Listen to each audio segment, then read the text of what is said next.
मधुबन के बाबा, मधुबन के बाबा मुरली वाले, आपका क्या कहना, आपका क्या कहना।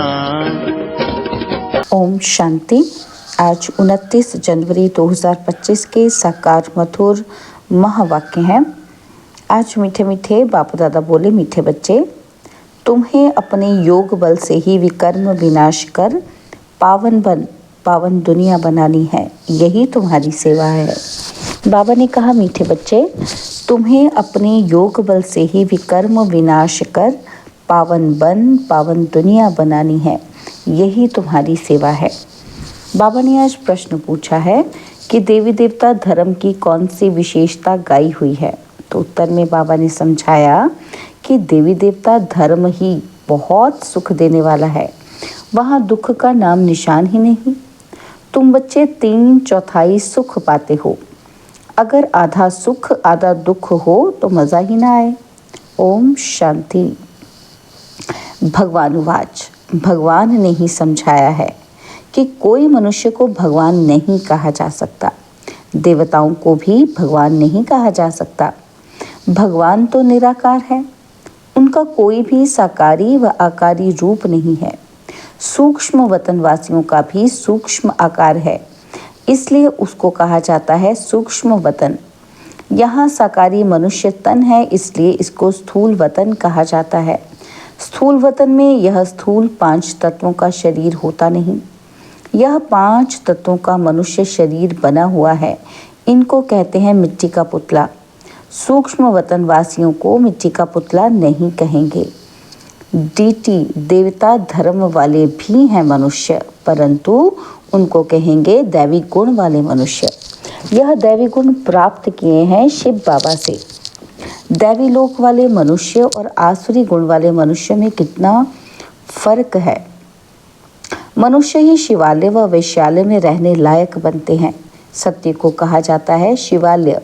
सत्युग यहाँ ही होता है, कोई मूल वतन व सूक्ष्म वतन में नहीं होता है। तुम बच्चे जानते हो, वह शिव बाबा का स्थापन किया हुआ शिवालय है। कब स्थापन किया? संगम पर। यह पुरुषोत्तम युग है। अभी यह दुनिया है पतित तमो प्रधान, इसको सतो प्रधान नई दुनिया नहीं कहेंगे। नई दुनिया को सतो प्रधान कहा जाता है। वही फिर जब पुरानी बनती है तो उसको तमो प्रधान कहा जाता है। फिर सतो प्रधान कैसे बनती है? तुम बच्चों के योग बल से ही तुम्हारे विकर्म विनाश होते हैं और तुम पवित्र बन जाते हो। पवित्र के लिए तो फिर ज़रूर पवित्र दुनिया चाहिए। नई दुनिया को पवित्र, पुरानी दुनिया को अपवित्र कहा जाता है।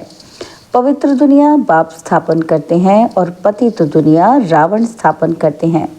यह बातें कोई मनुष्य नहीं जानते। यह 5 विकार ना हो तो मनुष्य दुखी होकर बाप को याद क्यों करे? बाप कहते हैं, मैं हूँ ही दुख हरता सुख करता। रावण का 5 विकारों का पुतला बना दिया है 10 शीश का। उस रावण को दुश्मन समझकर जलाते हैं। सो भी ऐसे नहीं कि द्वापर आदि से ही जलाना शुरू करते हैं। नहीं, जब तमो प्रधान बनते हैं तब कोई मतांतर वाले बैठ ये नई बातें निकालते हैं। जब कोई को बहुत दुख देते हैं तब उनका एफिजी माना पुतला बनाते हैं। तो यहाँ भी मनुष्यों को जब बहुत दुख मिलता है तब यह रावण का बुत बनाकर जलाते हैं। तुम बच्चों को 3/4 सुख रहता है, अगर आधा दुख हो तो वह मज़ा ही क्या रहा। बाप कहते हैं, तुम्हारा यह देवी देवता धर्म बहुत सुख देने वाला है। सृष्टि तो अनादि बनी हुई है, ये कोई पूछ नहीं सकता कि सृष्टि क्यों बनी और फिर कब पूरी होगी। यह चक्र फिरता ही रहता है। शास्त्रों में कल्प की आयु लाखों वर्ष लगा दी है। ज़रूर संगम युग भी होगा जबकि सृष्टि बदलेगी। अभी जैसे तुम फील करते हो ऐसे और कोई समझते ही नहीं। इतना भी नहीं समझते कि बचपन में राधे कृष्ण नाम है, फिर स्वयंवर होता है, दोनों अलग अलग राजधानी के हैं।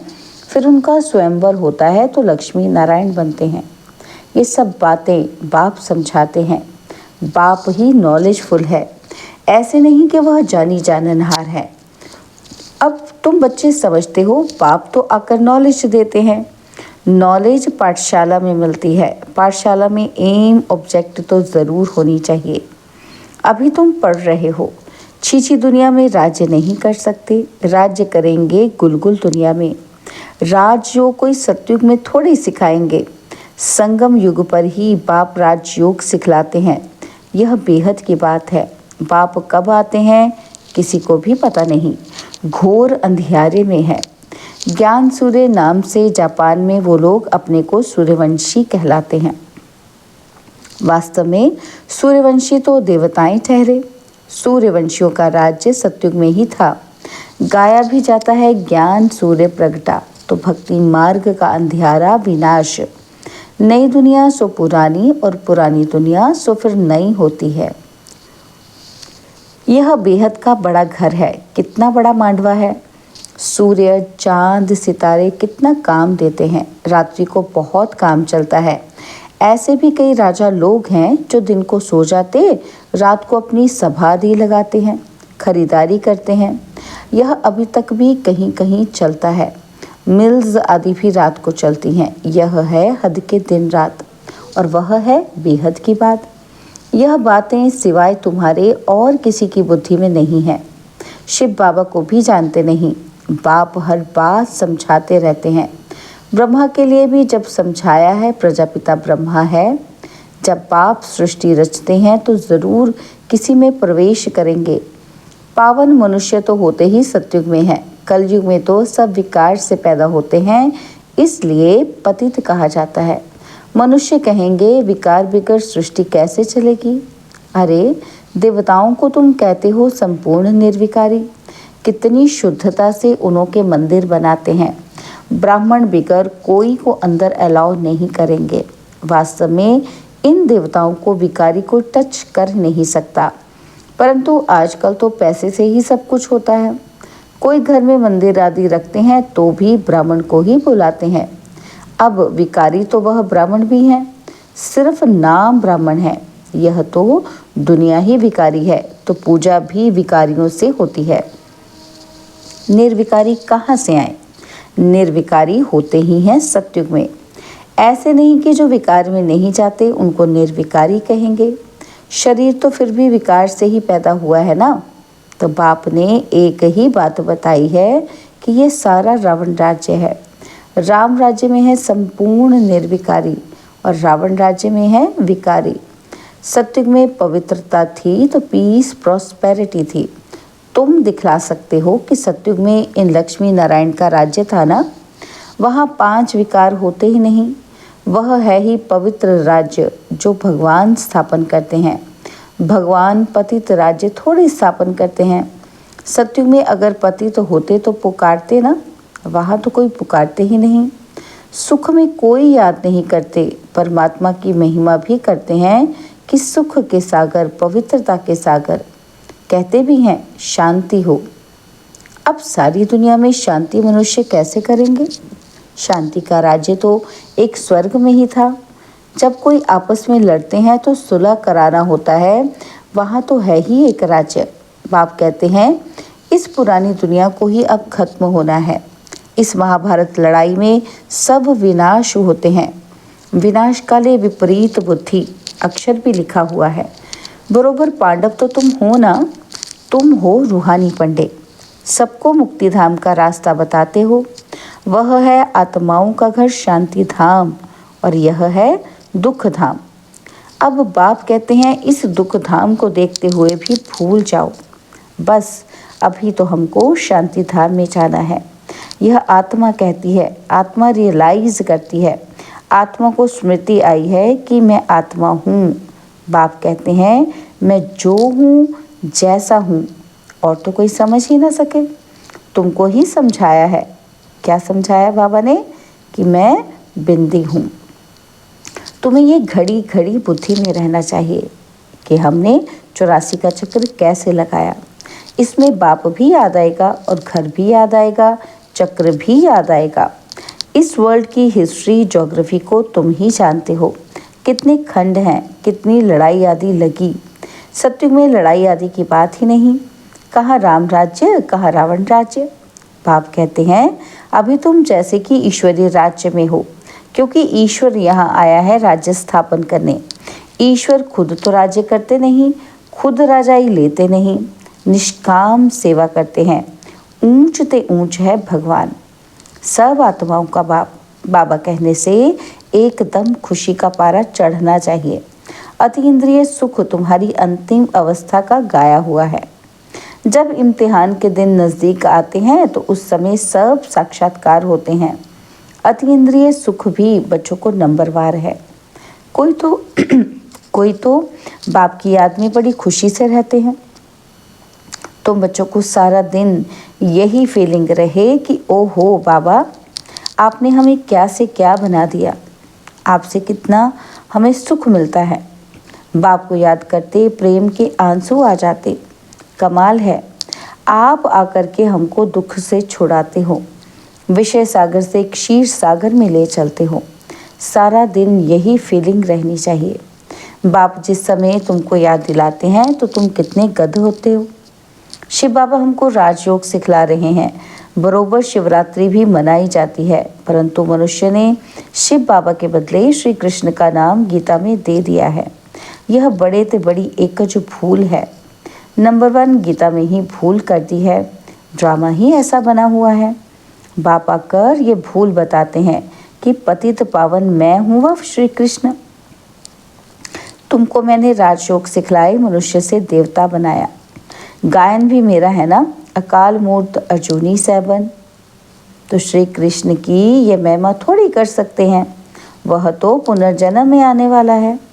तुम बच्चों में भी नंबरवार हैं, जिनकी बुद्धि में ये सब बातें रहती हैं। ज्ञान के साथ चलन भी अच्छी चाहिए, माया भी कोई कम नहीं। जो पहले आएंगे वह ज़रूर इतनी ताकत वाले होंगे। पाठधारी भिन्न भिन्न होते हैं ना, तो हीरो हीरोइन का पाठ भारतवासियों को ही मिला हुआ है। तुम सबको रावण राज्य से छुड़ाते हो। श्रीमत पर तुमको कितना बल मिलता है। माया भी बड़ी दुष्टर है, चलते चलते धोखा दे देती है। बाबा प्यार का सागर है, तो तुम बच्चों को भी बाप समान प्यार का सागर बनना है। कभी कड़वा नहीं बोलो। किसी को दुख देंगे तो दुखी होकर मरेंगे। यह आदतें सब मिटानी चाहिए। गंदे ते गंदी आदत है विषय सागर में गोते खाना। बाप भी कहते हैं काम महाशत्रु है। कितनी बच्चियां मार खाती हैं। कोई तो बच्चों को कह देंगे कि भल पवित्र बनो। अरे पहले खुद तो पवित्र बनो। बच्ची दे दी खर्चे आदि के बोझ से और ही छूटा, क्योंकि समझते हैं पता नहीं इनकी तकदीर में क्या है। घर भी कोई सुखी मिले या ना मिले। आजकल खर्चा भी बहुत लगता है। गरीब लोग तो झट दे देते हैं। कोई को फिर मोह रहता है। आगे एक भीलनी आती थी, उनको ज्ञान में आने नहीं दिया, क्योंकि जादू का डर था। भगवान को जादूगर भी कहते हैं। रहम दिल भी भगवान को ही कहेंगे, श्री कृष्ण को थोड़ी कहेंगे। रहम दिल वह है जो बेरहमी से छुड़ाए। बेरहमी है रावण। तो पहले पहले है ज्ञान, ज्ञान भक्ति फिर वैराग्य। ऐसे नहीं कि भक्ति ज्ञान फिर वैराग्य कहेंगे। ज्ञान का वैराग्य ही थोड़ी कह सकते हैं, भक्ति का वैराग्य करना होता है। इसलिए ज्ञान भक्ति और वैराग्य ये राइट अक्षर है। बाप तुमको बेहद का अर्थात पुरानी दुनिया का वैराग्य कराते हैं। सन्यासी तो सिर्फ घर बार से वैराग्य कराते हैं। यह भी ड्रामा में नूंद है, मनुष्य की बुद्धि में बैठता ही नहीं। भारत 100% सॉल्वेंट निर्विकारी हेल्दी था, कभी अकाल मृत्यु नहीं होती थी। इन सब बातों की धारणा बहुत थोड़ों को होती है। जो अच्छी सर्विस करते हैं वो बहुत साहूकार बनेंगे। बच्चों को तो सारा दिन बाबा बाबा ही याद रहना चाहिए, परंतु माया करने नहीं देती। बाप कहते हैं सतो प्रधान बनना है तो चलते फिरते खाते मुझे याद करो। मैं तुमको विश्व का मालिक बनाता हूँ, तुम याद नहीं करेंगे। बहुतों को माया के तूफान बहुत आते हैं। बाप समझाते हैं यह तो होगा। ड्रामा में नूंद है। स्वर्ग की स्थापना तो होनी ही है। सदैव नई दुनिया तो रह नहीं सकती। चक्र फिरेगा तो ज़रूर उतरेंगे। हर चीज़ नई से फिर पुरानी ज़रूर होती है। इस समय माया ने सबको अप्रैल फूल बनाया है। बाप आकर गुलगुल बनाते हैं। अच्छा, मीठे मीठे सिकिलदे बच्चों प्रति माता पिता बाप दादा का याद प्यार और गुड मॉर्निंग। रूहानी बाप की रूहानी बच्चों को नमस्ते। हम रूहानी बच्चों की रूहानी बाप दादाजी को दिलवा चांद सिकवा प्रेम से नमस्ते। ओम शांति। प्यारे बाबा, मीठे बाबा, मेरे बाबा, शुक्रिया बाबा, शुक्रिया बाबा, शुक्रिया। धारणा के लिए मुख्य सार है। पहला पॉइंट है, बाप समान प्यार का सागर बनना है। कभी किसी को दुख नहीं देना है। कड़वे बोल नहीं बोलने हैं। गंदी आदतें मिटा देनी है। और सेकंड पॉइंट है, बाबा से मीठी मीठी बातें करते इसी फीलिंग में रहना है कि ओ हो बाबा, आपने हमें क्या से क्या बना दिया। आपने हमें कितना सुख दिया है। बाबा, आप क्षीर सागर में ले चलते हो। सारा दिन बाबा बाबा याद रहे। बाबा ने वरदान दिया, सर्व संबंध और सर्व गुणों की अनुभूति में संपन्न बनने वाले संपूर्ण मूर्त भव। सर्व संबंध और सर्व गुणों की अनुभूति में संपन्न बनने वाले संपूर्ण मूर्त भव। संगम युग पर विशेष सर्व प्राप्तियों में स्वयं को संपन्न बनाना है। इसलिए सर्व खजाने, सर्व संबंध, सर्व गुण और कर्तव्य को सामने रख चेक करो कि सर्व बातों में अनुभवी बने हैं। यदि किसी भी बात के अनुभव की कमी है तो उसमें स्वयं को संपन्न बनाओ। एक भी संबंध व गुण की कमी है तो संपूर्ण स्टेज व संपूर्ण मूर्त नहीं कहला सकते। इसलिए बाप के गुणों व अपने आदि स्वरूप के गुणों का अनुभव करो, तब संपूर्ण मूर्त बनेंगे। स्लोगन है, जोश में आना भी मन का रोना है। अब रोने का फाइल खत्म करो। अपनी शक्तिशाली मनसा द्वारा सकाश देने की सेवा करो।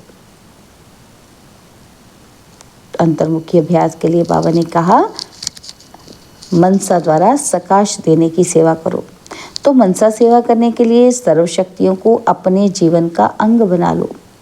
ऐसे बाप समान परफेक्ट बनो जो अंदर कोई डिफेक्ट ना हो। तब श्रेष्ठ संकल्पों की एकाग्रता द्वारा अर्थात मनसा द्वारा स्वतः सकाश फैलेगी।